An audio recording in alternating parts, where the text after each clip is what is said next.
वो पूरा मामला क्या रहा, और क्योंकि र्यूमर्स काफी उठ रहे हैं और ये कहा जा रहा है कि डेफर मेंस किया गया है, शायद प्रीलिम्स पर भी इसका असर देखने को मिलेगा, शायद उसे भी जो है वो कैंसिल कर दिया जाएगा, क्या ऐसा वाकई में होने जा रहा है? पीएससी ने एक्चुअली में डेफर नहीं किया था, हाई कोर्ट जो है उन्होंने जो है वो पीएससी को कहा था इस एग्जाम को डेफर करने के लिए। तो अराउंड अबाउट 9 to 10 क्वेश्चंस जो थे की में जो थे वो गलत थे, तो इसको लेके बहुत कंट्रोवर्सी हुई थी। ऑल्दो यूटी वहाँ पे स्टेट की जगह उन्होंने यूटी लिखना था, बट वो स्टेट लिख दिया तो उन्होंने, तो उस क्वेश्चन को शायद उन्होंने फिर से मेंट नहीं किया, तो इसको लेके कंट्रोवर्सी रही। और दूसरी कंट्रोवर्सी सीसैट से रिलेटेड थी। बाकी डिसीजन क्या आएगा, I am not very much sure about कि क्या डिसीजन आएगा, क्योंकि वो हाई कोर्ट डिसाइड करेगा।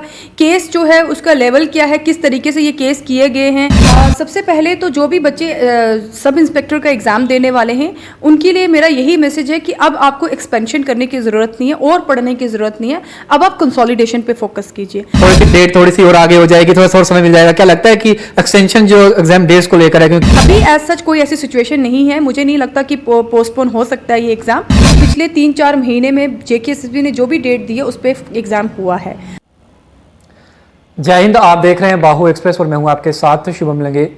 आप सभी जानते हैं कि जितने भी बच्चे इस समय प्रिपेयर कर रहे हैं जेकेएसआई के लिए, उनके पास कम वक्त बचा है। साथ ही में जितने बच्चे केएस मेंस के लिए प्रिपेयर कर रहे थे उनका एग्जाम को डेफर किया गया है। आगे की रूपरेखा किस तरीके से रहेगी, क्या एग्जामिनेशन होगा या नहीं होगा, क्या प्रीलिम जिसके लिए तमाम रूमर्स जो है इस समय मार्केट के अंदर हैं कि शायद वो भी कैंसिल हो जाएगा या उसे भी डेफर कर दिया जाएगा, ये तमाम चीजें जो हैं इन पर चर्चा करने के लिए आज हमारे साथ दी ऑफिसर्स एमडी प्रीति शर्मा जी हैं। सीधी बातचीत करूंगा और जानने का प्रयास करूंगा कि कम समय में बच्चे किस तरीके से प्रिपेयर करें और जिन बच्चों का एग्जाम मेन्स जो केएस का डेफर हुआ है वो किस तरीके से एग्जामिनेशन के लिए प्रिपेयर रहें आगे आने वाले फ्यूचर में। मैम, सबसे पहले तो आपका स्वागत है बाहु एक्सप्रेस पर। Thank you so much. सबसे पहले तो मैं यही जानना चाहूंगा, क्योंकि केएस मेंस जो था वो बच्चों ने प्रिपेयर किया था और उनकी तैयारी जो थी वो काफ़ी अच्छी थी। जब एग्जाम देने जाते हैं और उसके बाद कोर्ट का एक ऑर्डर के तहत उन्हें डेफर कर दिया जाता है, वो पूरा मामला क्या रहा, और क्योंकि र्यूमर्स काफ़ी उठ रहे हैं और ये कहा जा रहा है कि डेफर मेंस किया गया है, शायद प्रीलिम्स पर भी इसका असर देखने को मिलेगा, शायद उसे भी जो है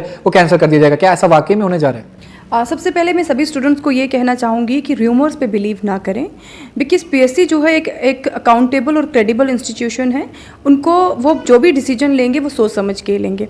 दूसरी बात ये कि पीएससी ने एक्चुअली में डेफर नहीं किया था, हाई कोर्ट जो है उन्होंने जो है वो पीएससी को कहा था इस एग्ज़ाम को डेफर करने के लिए, क्योंकि उसके पीछे का जो रीज़न था वो ये था कि जब प्रिलिमिनरी एग्ज़ाम हुआ था और जब की आई थी तो अराउंड अबाउट 9 to 10 क्वेश्चंस जो थे की में जो थे वो गलत थे, तो इसको लेके बहुत कंट्रोवर्सी हुई थी। ऑल्दो बाद में पीएससी ने जो है वो 5 क्वेश्चंस जो है उनको ठीक भी किया था, लेकिन 4 to 5 क्वेश्चंस की प्रॉब्लम जो थी वो साइमल्टेनियसली चल ही रही थी। जैसे फॉर एग्जांपल मैं आपको बताना चाहूँगी, जैसे एक क्वेश्चन आया था लार्जेस्ट कैनाल इन इंडिया को, which state has largest canal in India, otherwise वहाँ पे उनका जो आंसर था वो जेएंडके था।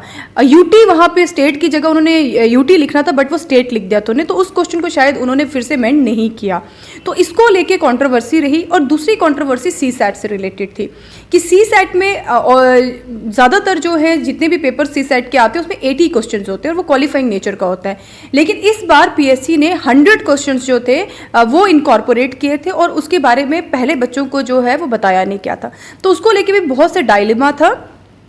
लेकिन ये सब चीज़ें सॉल्व हो चुकी हैं, सिर्फ कंट्रोवर्सी जो है वो 4 या 5 क्वेश्चंस को लेके है। तो पीएससी का ये स्टेप जो है वो बहुत वेलकमिंग स्टेप है, वो इसलिए भी क्योंकि पीएससी ने ये एग्ज़ाम डेफर जो सोचा कि इसको डेफर किया जाए वो अच्छी बात है, क्योंकि जब तक पूरी प्रॉब्लम सॉल्व नहीं हो जाएगी, जब तक कि कन्फ्यूजन दूर नहीं हो जाएगी, एग्ज़ाम लेने का कोई बेनिफिट नहीं है। और जहाँ तक बात रही कि आपने कहा कि क्या प्रिलिमिनरी जो है वो भी क्वाश हो जाएगा, तो एज सच अभी तक ऐसा कुछ भी नहीं है। पीएससी जो है वो बहुत वाइसली डिसीजन लेगी। आई एम 100% श्योर कि पीएससी जो है वो बहुत वाइसली इस पे डिसीजन लेगी और अकॉर्डिंगली जो भी नोटिफिकेशन आएगी उसी पे बिलीव सभी को करना चाहिए, रादर देन कि रूमर्स पे जो है वो बिलीव नहीं करना। मैम, क्या फ्यूचर जो है वो रहने वाला है इस एग्जामिनेशन को? पहले हम केएस की बात करेंगे, जेकेएसआई पे हम बाद में जाते हैं। ये जो पीएससी की बात कर रहे हैं आप, क्योंकि केएस मेंस जो जिसको अभी डेफर किया गया, इसका फ्यूचर की बात कर रहा हूँ, क्या बच्चे किस तरीके से प्रिपेयर रहे और क्या लगता है कि भविष्य में बच्चे किस तरीके से तैयारी रखें इस एग्जामिनेशन को लेकर? बच्चे जो मेंस के लिए प्रिपरेशन कर रहे थे उनके लिए तो बहुत बड़ा सेटबैक है, क्योंकि पिछले 3-4 महीने से बच्चे कंटिन्यूसली जो हैं वो टेस्ट दे रहे थे, पढ़ाई कर रहे थे अपने अपने लेवल पे, लेकिन उनके लिए बहुत बड़ा सेटबैक है। लेकिन आई थिंक कि they should take it as a blessings in disguise, because उनको और एक और टाइम मिल गया कि वो अपने आप को और अच्छे से प्रिपेयर कर सकें। बाकी डिसीजन क्या आएगा, I am not very much sure about कि क्या डिसीजन आएगा, क्योंकि वो हाई कोर्ट डिसाइड करेगा। केस जो है उसका लेवल क्या है, किस तरीके से ये केस किए गए हैं, कैसे पीएससी उस पर रिएक्ट करेगी, उसके बारे में मैं कुछ नहीं कहना चाहती हूँ, क्योंकि ये पीएससी की और हाई कोर्ट की अपनी डिस्क्रिशनरी पावर्स हैं। जो भी डिसीजन आएगा, जो भी नोटिफिकेशन आएगी, उसी के अकॉर्डिंगली नेक्स्ट एग्जाम होगा। लेकिन टिल देन जो प्रिलिमिनरी के लिए प्रिपरेशन कर रहे हैं नेक्स्ट पीएससी नोटिफिकेशन के लिए, तो वो अपनी प्रिपरेशन जो है वो कंटिन्यू रखें, और जो मेंस की प्रिपरेशन कर रहे हैं उनके पास ये अच्छा टाइम है, जो भी वीक एरियाज थे ये उनको दोबारा से जो है उसके लिए वो अच्छे से जो है वो प्रिपरेशन कर सकते हैं। अब जेके सही पे आते हैं। अब थोड़ा सा बच्चों का समय बचा है उन बच्चों के पास, और तैयारी जो है वो उसको किस तरीके से समय कम रहते हुए करें, और जो बच्चे अभी भी सोच रहे हैं कहीं ना कहीं अभी भी कंफ्यूजन में है कि क्या करें क्या नहीं करें, दी ऑफिसर्स उनकी कैसे मदद करने जा रहे हैं? सबसे पहले तो जो भी बच्चे सब इंस्पेक्टर का एग्ज़ाम देने वाले हैं उनके लिए मेरा यही मैसेज है कि अब आपको एक्सपेंशन करने की ज़रूरत नहीं है और पढ़ने की ज़रूरत नहीं है। अब आप कंसोलिडेशन पे फोकस कीजिए, जितना हो सके टेस्ट सीरीज़ जो है वो आप ज्वाइन कर लीजिए, या अगर आप अपने लेवल पे जितना टेस्ट जो है वो सॉल्व कर सकते हैं वो आप कर लीजिएगा। जहाँ तक ऑफिसर्स की बात रही, तो ऑफिसर्स ने 10 कॉम्प्रिहेंसिव टेस्ट बनाए हैं। इनमें इनकी जो यूनिकनेस है इन टेस्ट की और एक्सक्लूसिवनेस ये है कि हमने कुछ टेस्ट जो हैं वो उस लेवल के रखे हैं जैसे जेके पीएसआई के एग्ज़ाम्स पहले होते थे। हमने सारे क्वेश्चंस को इनकॉर्पोरेट किया है जो ऑलरेडी जो है वो जेके एसएसबी के एग्ज़ाम्स में आ चुके हैं। उसके बाद फिर हमने 3 टेस्ट जो हैं वो बहुत कंसेप्चुअल टेस्ट रखे हैं कि अगर आपका लेवल हाई भी होगा तो आप आराम से उसको जो है वो सॉल्व कर सकते हैं। नेक्स्ट टेस्ट जो है वो हमने मीडियोकर रखे, हर तरीके के कंपोनेंट्स को हमने वहाँ पे कवर किया है, सो दैट एक बहुत होलिस्टिक वे में बच्चे जो हैं उसको प्रिपेयर कर सकें। ये तो उन स्टूडेंट्स के लिए था जो हमारे इंस्टीट्यूट में आके टेस्ट सीरीज ज्वाइन करेंगे, या जो ऑलरेडी हमारे पास पढ़ रहे हैं उन स्टूडेंट्स के लिए। जो हमारे पास नहीं पढ़ रहे हैं उनको भी यही ट्रिक है मेरी तरफ से कि आप भी ऐसा ही कीजिए, जो ऑलरेडी जेके एसएसबी में क्वेश्चंस आ चुके हैं आप उनको सॉल्व कीजिए। उसके बाद थोड़े से कंसेप्चुअल क्वेश्चन सॉल्व कीजिए, स्टेटमेंट वाइज जो क्वेश्चंस होते हैं आप उनको सॉल्व कीजिए, सो दैट अगर वहाँ पे लेवल थोड़ा हाई हो भी जाता तो आपके लिए ज़्यादा प्रॉब्लम नहीं आए। तो ये सबसे बेटर ट्रिक रहेगा इस एग्ज़ाम को क्वालिफाई करने का।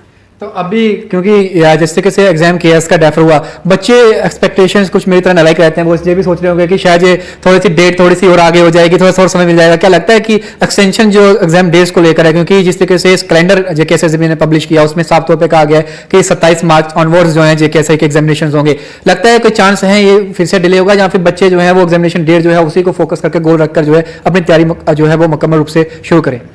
अगर मैं जेकेएसएसबी की जो पैटर्न है, जिस तरीके से वो एग्ज़ाम कंडक्ट करवाते हैं, अगर मैं उस पर फोकस करूं तो पिछले 3-4 महीने में जेकेएसएसबी ने जो भी डेट दी है उस पर एग्ज़ाम हुआ है।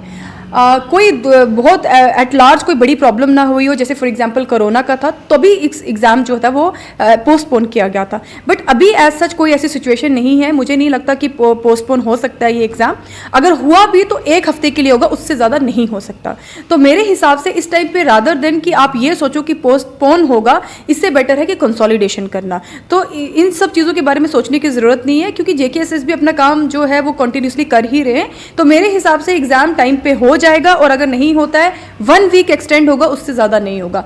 तो आपके पास एक ये बहुत इंपॉर्टेंट टाइम है। इस टाइम पे र्यूमर्स पे बिलीव करना या इधर उधर, मेरे को लगता है कि इधर उधर सोचने से अच्छा है कि क्वाइट बेटर कि आप अपनी प्रिपरेशन अच्छे से कीजिए और कंसोलिडेट कीजिए अपने आप को। चलिए, बहुत बहुत शुक्रिया आपका हमारे साथ बने रहने के लिए। Thank you so much. हमारे साथ द ऑफिसर असेंबली प्रीति शर्मा से भी बातचीत करी है, और उन बच्चों के लिए खास तौर पर संदेश दिया है जो बच्चे अब थोड़ा सा समय बचा है और वो किस तरीके से प्रिपेयरनेस अपनी पूरी करें, किस तरीके से तैयारी रखें, ताकि वो जेकेएसआई एग्जाम जो है जो इतने लंबे समय से इंतजार कर रहे थे बच्चे, आज वो डेट्स जो है वो पास पहुंच रही है, जैसे पास आ रही है, ऐसे बटरफ्लाइज जो है वो समर के अंदर वो नाचना शुरू हो गए हैं कि पता नहीं क्या होगा क्या नहीं होगा। घबराएं नहीं, जितना पड़ा है उसी पर आप फोकस करें, अब एक्सटेंशन करने की आपको आवश्यकता नहीं है, और टेस्ट सीरीज पर फोकस करें, यही कहा गया है यहां से, क्योंकि एडवाइस आपको वही दे सकता है जिसके पास एक्सपीरियंस होगा, और एक्सपीरियंस इंस्टीट्यूट के पास पहुंचे हैं आप तक एक मैसेज पहुंचाने के लिए, क्योंकि लगातार बच्चे जो होते हैं वो कमेंट बॉक्स में पूछते हैं कि अब इसके रिलेटेड बताइए क्या एक्सटेंशन होगा या नहीं होगा, क्या ये पेपर भी कैंसिल हो जाएगा, या फिर केएस का जो प्री हुआ था